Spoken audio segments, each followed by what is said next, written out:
Okay, we are now at the end of the life cycle where we'll talk about issues such as death, dying, and bereavement. These are tough topics for a lot of you, I know. A lot of us have what's called death anxiety, where we worry about death either for ourselves or for others. But the interesting fact about death anxiety is it tends to lessen in late adulthood. It's kind of the opposite of what you would think. You would think the closer that you get to death, you would be more anxious about it. But if the person has a sense of ego integrity where they felt like they really have lived a very full life, they actually kind of come to terms with it and are much more okay with it than maybe others might be. And men tend to be a little bit less anxious than women. And if you are highly spiritual, that'll also make it less likely that you're anxious.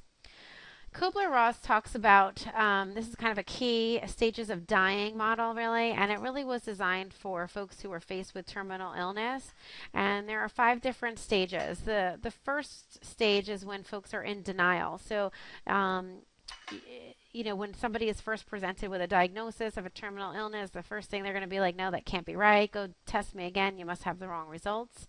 And then once they discover that that's accurate information they're working off of, they're going to get pretty angry and they're going to have a lot of an emotional reaction to it, which is, pretty typical response, obviously, to that kind of devastating news. And then they're going to enter the bargaining stage where they might do dear God, if I do this, please make this go away, or I promise I'll stop smoking if, whatever it might be. And they kind of try to negotiate and figure out if there's a way to bargain their way out of it. When that doesn't work, then a sense of depression sets in, and this depression state can really last for quite a while. It's a very, very emotional time for the person. And then if the person works through all the stages, at some point they'll kind of come to terms to it and work through the acceptance stage. Now, you could see that these stages may also relate to somebody who is grieving or, dealing with the upcoming or imminent death of someone that they love or care about. So although Kubler-Ross's initial intent was to talk about the person themselves, you can see that this model does work and apply to others as well. We'll lighten the mood a little bit with this Homer Simpson scenario here. So I'll just go ahead and give you a minute to read through the dialogue.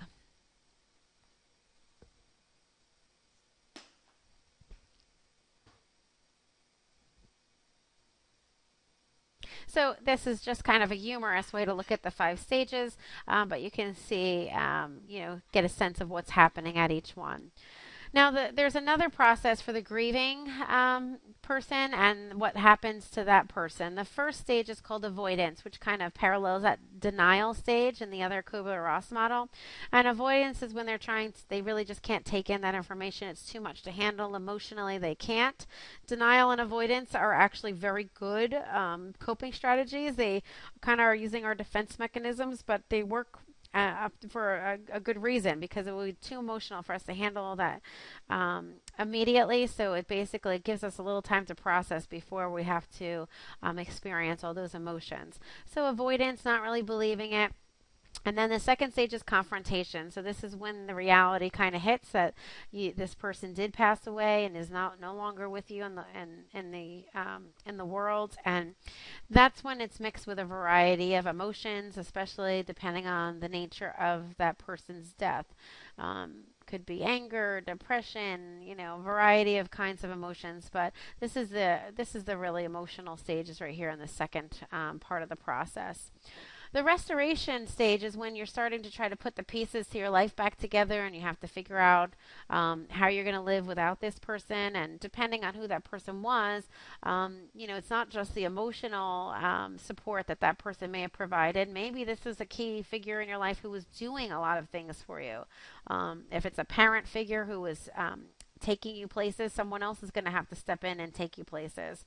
If it was a person who did all kind of tasks around the house, maybe did the food shopping for you, maybe did the mowing of the lawn, you have to figure out who's going to take care of those tasks. So, might be the person paid the bills, and now you have to figure out how to do all that. So this restoration is beyond just the emotional process, but also kind of the practical, logistical things that you need to do in order to function in life. So these are the different stages of the grieving process. If you'll recall from the beginning of the chapter, we talked about resilience and hope and the role that hope really plays in helping people get through very difficult times. And it's still the case even with terminal illness. And terminal illness, you're kind of saying, well, that really has no hope at all. But it's interesting the role that hope still plays. In the beginning, it's hope for a cure. Obviously, that's the best thing, best case scenario. And then it moves on to hoping for prolonged life. So if the doctor says you have 6 to 12 months, you're hoping for the 12 and try to maximize all the moments that you have in the world. And then at some point when you know your death is really pretty imminent, you're then hoping just to die peacefully and without pain. So hope still remains a piece of what happens in life all the way up until the last moments. There are lots of different controversies out there over euthanasia, and there's different types of euthanasia. So this is when a patient, may not want to live anymore and may be asking someone to help them, exit this world, and sometimes it's someone else making that decision for them. So let's just look through these different types of euthanasia, and you can think about these as you read the chapter where you stand. These are fairly controversial topics. They're illegal. You can't engage in them, but some folks think that you should be able to engage in them, and there's certainly a lot of advocates on both sides of the fence here, and you will just kind of need to kind of explore the issues and decide where you stand on it.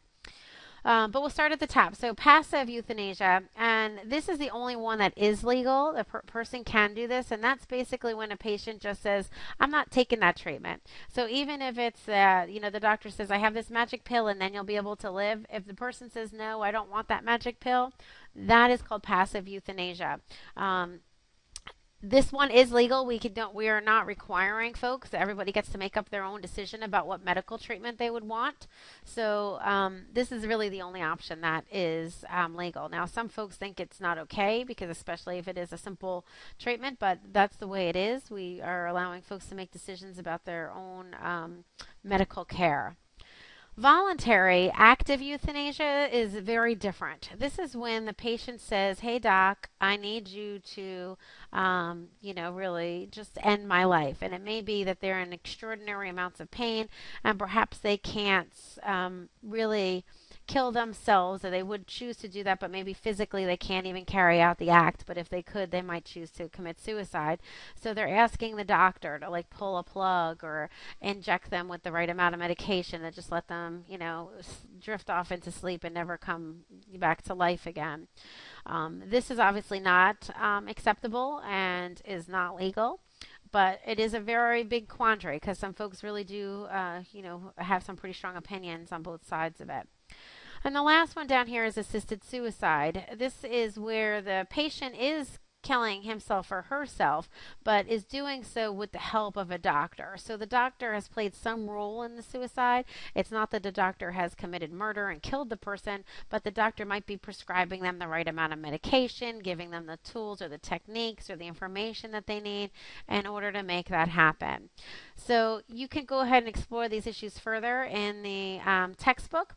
And, I do want to caution you that this is a tough chapter, and there certainly are resources available if you are dealing with any, stresses or losses in your life. There are counselors available in Edison Hall, room 100, and I certainly encourage you to take advantage of the free counseling, confidential counseling that you can access if you are dealing with any of these stressors in your personal life.